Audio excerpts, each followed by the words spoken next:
we see the image of the man hanging there on the cross, not yet passed. We look at the crowd. We look at the Sanhedrin, Pharisees, the whole ruling class of Romans, the whole lot. Just look dispassionately, okay? Just look. We are considering wrongness. Did the people that did that tortured and crucified him, did they do wrong? Don't be too quick to answer that. Just sit with it. Consider perhaps what he said for himself on the topic. Do you recall? Father, forgive them. They know not what they do. Not one word of condemnation crossed his lips. Now, this is, of course, if we have an accurate rendition of what was said and the translation of it, but let's ignore all that and just assume it happened that way. We can do this since we're just considering one proposition regarding wrongdoing. Did the people who participated in the crucifixion do anything that was wrong? Now, dear people, please leave your religion or lack of it outside of this. It is only useful to the extent that it illumines for you what a great light this individual carried or represented. That is all that is useful from it right now. Please just set the rest aside. It's not going anywhere. It won't be hurt by being left out of it for this moment, really. It's okay. Remember, truth does not require defending.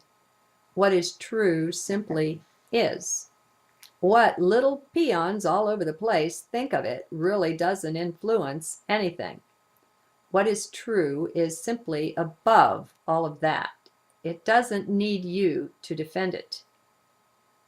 Okay, moving on again.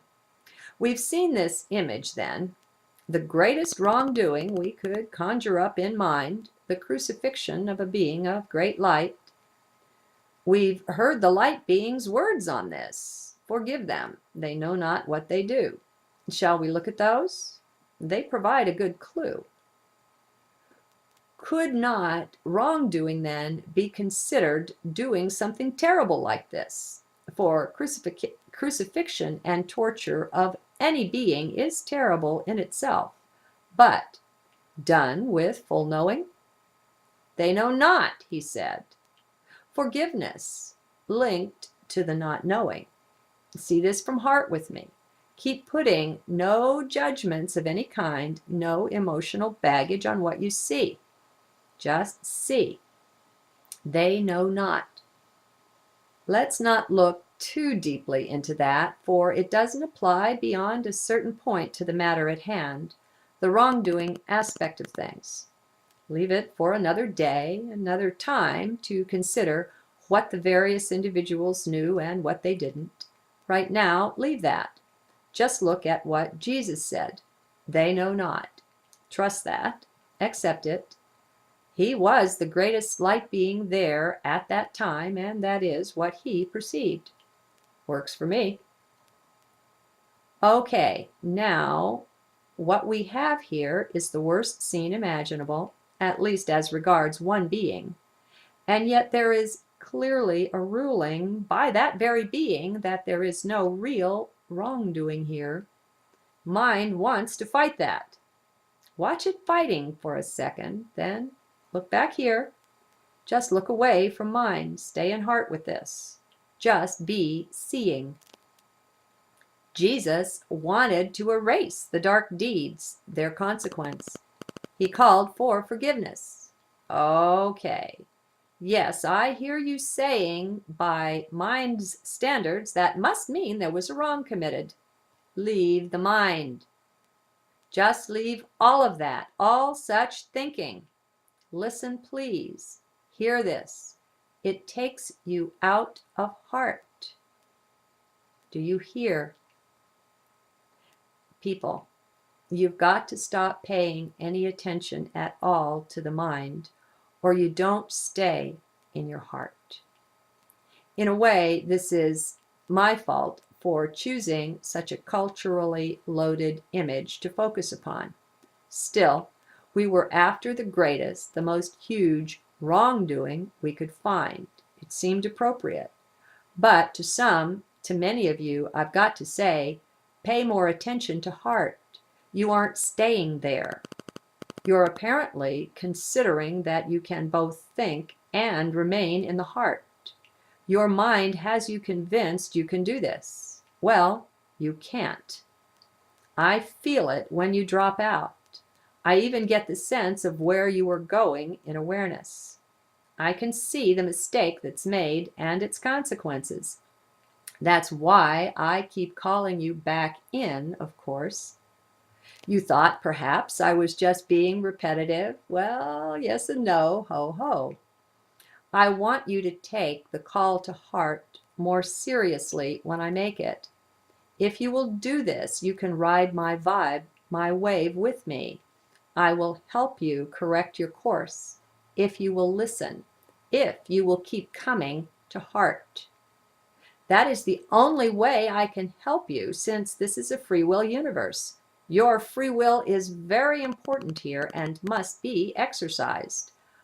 A lot of this comes from you not yet accepting, not that you have to, for I'm not saying that, but from not yet accepting that mind cannot enter heart. It comes from wanting to have your cake, awakening, and eat it too, thinking. So it's best if all will spend some more time with this prospect, this consideration that mind must be checked at the door to enter the heart. If you can't stop fighting that, well, that's okay, but you will continue to have these issues, these challenges. You will continue to tug at our group consciousness as we go on these tracks, these trips into higher consciousness. Now, that is fine. Do what you will, do whatever you will. I do want you, and only you, to reign there in your own kingdom of being. I don't want to rule that. I've got my own, and it's more than enough for me. What I'm doing here, though, is helping you be present, be conscious of some of what you are doing. In your continual identification with the mind, you are letting it drag you around. Much too much for my comfort level, but this is not my challenge, it is yours. People have a comfort zone that they don't want to leave. The prospect of enlightenment frankly scares us at some level, and this is true for all of us. We don't generally find this out, though, until we're going pretty deep with something, and then we run up against it, this fear. It is a fear of letting go, of not existing, a fear of death at the heart of it. We will all greet that at some point. Death is certainly beyond the comfort level of most people still identified with the mind-body complex, that is. Once you are beyond identification with this, well, all fear of death totally vanishes. Poof, and it's gone. Just like that. Of course it is. Only the body-mind can die. You cannot do that. You are eternal. You may not yet directly know your eternalness, the greater aspect of you, but it is there nonetheless. You are light. You cannot even be harmed. Light cannot be hurt. Only bodies fear, only minds fear. Light beings don't. But back on point here and back to wrongdoing. Can we go there? Are you still in heart with me? Many of you are. Oh well, this one is long enough, I see. I'll give it one more go and do a part C, if one will come forth, of course. I never know. So I'll meet you in the next one, whatever that is.